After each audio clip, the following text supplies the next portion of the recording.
Hello student, कैसे हैं आप? I hope all are good. आज हम सैम्पल पेपर सेट 13 का सेक्शन नंबर सी से क्वेश्चन नंबर 1 to 5 अटैम्प्ट करने वाले हैं, जो भी सीबीएसई सब्जेक्ट मैथमेटिक्स है क्लास 9 के। चलिए स्टार्ट करते हैं। प्रॉब्लम नंबर 1 देखेंगे हम। If the angle of quadrilateral E F G H taken in order are in the ratio of 7 3 4 6, which type of quadrilateral E F G H and Y? Ratio of the quadrilateral equals to 7:3:4:6। हम ये ratio वाले question attempt करने के लिए सबसे पहले हमें इनको, जो भी हमारे रेशियो होते हैं उनको x से इंटू मल्टीप्लाई कर देंगे।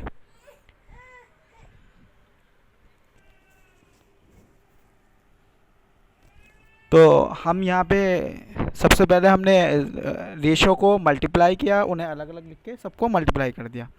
हमारा क्वाड्रिलेटरल था ई एफ जी एच, ठीक है। इसके सारे एंगल हमने डिफाइन कर दिए जो कि हमारे रेशियो से हमें गिवन है।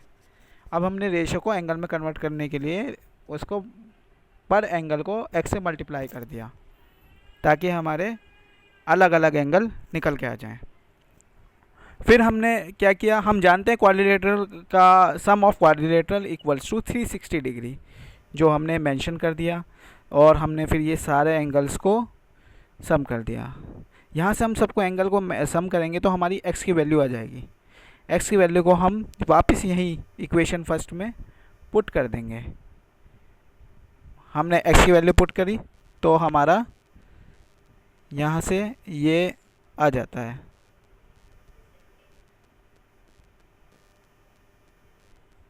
ठीक है।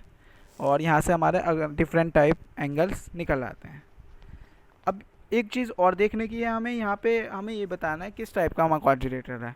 तो उसके लिए हम ये देखेंगे अपोजिट एंगल, ये और ये अपोजिट है, इन दोनों का सम देखते हैं हम। इन दोनों का सम 180 डिग्री आ रहा है। और ये अपोजिट है, इन दोनों का सम भी 180 डिग्री आ रहा है। तो यहाँ से हम इस बात को भी डिफाइन कर सकते हैं कि अपोजिट एंगल, अगर sum of opposite angle are equals तो सप्लीमेंट्री हमारा बनता है। देयरफॉर हम कह सकते हैं इसे साइक्लिक क्वाड्रिलेटर। चलिए नेक्स्ट देखते हैं।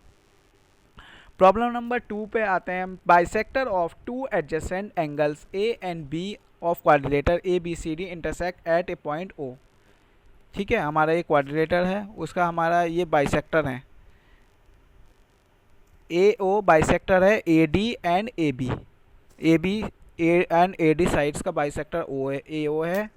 और बी ओ बाइसेक्टर है B C and A D का। तो हमने यहाँ पे लिख दिया। बाइसेक्टर में का मतलब होता है दो भागों में बांटना, एक पूरा एंगल को आधे आधे पार्ट में बांटना, वो बाइसेक्टर कहलाता है। तो हमने यहाँ पे आधे आधे पार्ट को लिख दिया है एक्स एक्स करके, और यहाँ पे हमने वाई वाई करके। तो हमें ये निकालना है, हमें ये प्रूफ करना ए ओ बी, ये चीज़ हमें ये कंडीशन प्रूफ करनी है। तो सिंपल हम आएंगे, हम जानते हैं ये ट्राइंगल का सम इक्वल्स टू 180 डिग्री, तो हमने ये लिख दिया सिंपल। ये हमने एक ट्राइंगल देखा ए ओ बी, ठीक है। ए ओ बी देखा हमने ट्राइंगल, उसमें हमने लिख दिया, तो हमने मेंशन कर दिया।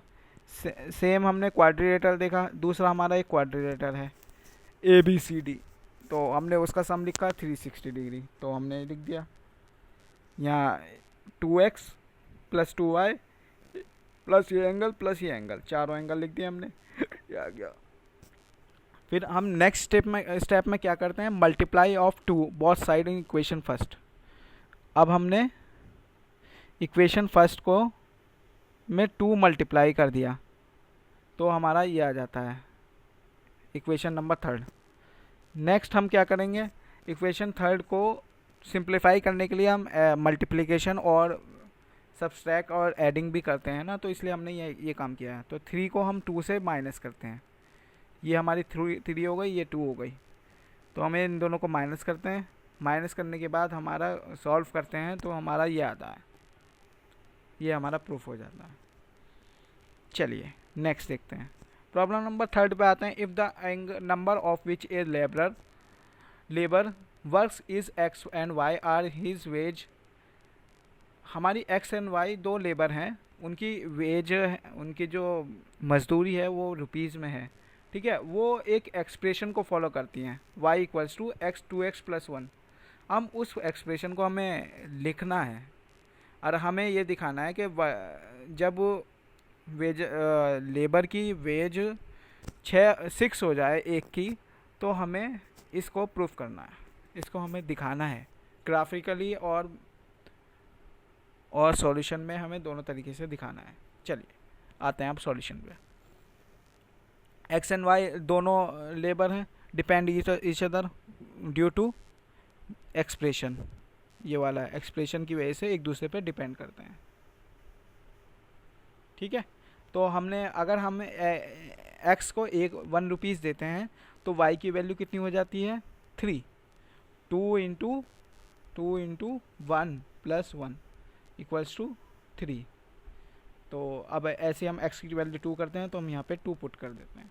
जहाँ जहाँ x दिख रहा है वहाँ पे हमने x की वैल्यू पुट करने पे y की वैल्यू चेंज हो रही है। यहाँ पे ये x ग्रोथ कर रही है, y की वैल्यू ग्रोथ कर रही है, x की वैल्यू चेंज हो रही है। तो इसी चीज़ को हमने मैनुअल लिखा है। अब हम इसे ग्राफिकली देखते हैं।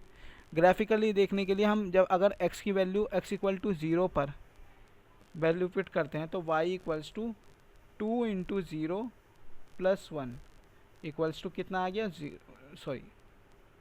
1। इसको किसी भी डिजिट्स को अगर 0 से मल्टीप्लाई करते हैं तो वो 0 ही हो जाता है, ठीक है। हमारा 1 बचा तो हमने 1 लिख दिया। तो हमारा ग्राफिक कहाँ से स्टार्ट होगा, जब x की वैल्यू 0 होगी तो y की वैल्यू 1 होगी, ठीक है। अब x की वैल्यू अगर 1 है तो y की वैल्यू कितनी आ रही है 3। x की वैल्यू 1 है तो y की वैल्यू 3, ठीक है। अब जब x की वैल्यू 2 है तो y की वैल्यू आ रही 5। x की वैल्यू 2 है तो y की वैल्यू 5। जब x की वैल्यू 3 है तो y की वैल्यू 7। x की वैल्यू 3 है तो y की वैल्यू 7। जब x की वैल्यू 4 है तो y की वैल्यू 9। x की वैल्यू 4 है तो y की वैल्यू 9 आ जाती है। जब x की वैल्यू 6 है तो y की वैल्यू 13। x की वैल्यू 6 है तो y की वैल्यू हो जाती है 13। तो ये हमारा ग्राफिकली प्रेजेंटेशन है।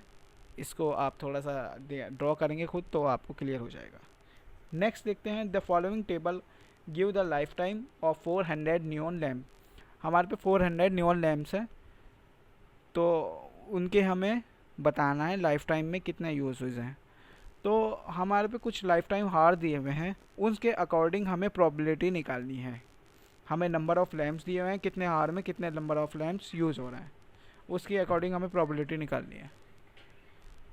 तो सबसे पहले हम देखते हैं, हमने हमारी 3 कंडीशन है, लेस देन 400। तो यहाँ 3 तरह की कंडीशन है, less than 400, between 300 to 800 hours और एटलीस्ट 700 आर। तो हम इन तीनों कंडीशन को फुलफ़िल करके प्रोबेबिलिटी निकालते हैं, ठीक है। Probability life time hours less than 400, यानी इसकी बात कर रहे हैं, ठीक है। हमें गिवन है प्रोबेबिलिटी निकालने के लिए हमें जो हमारे लाइफ टाइम हार्स हैं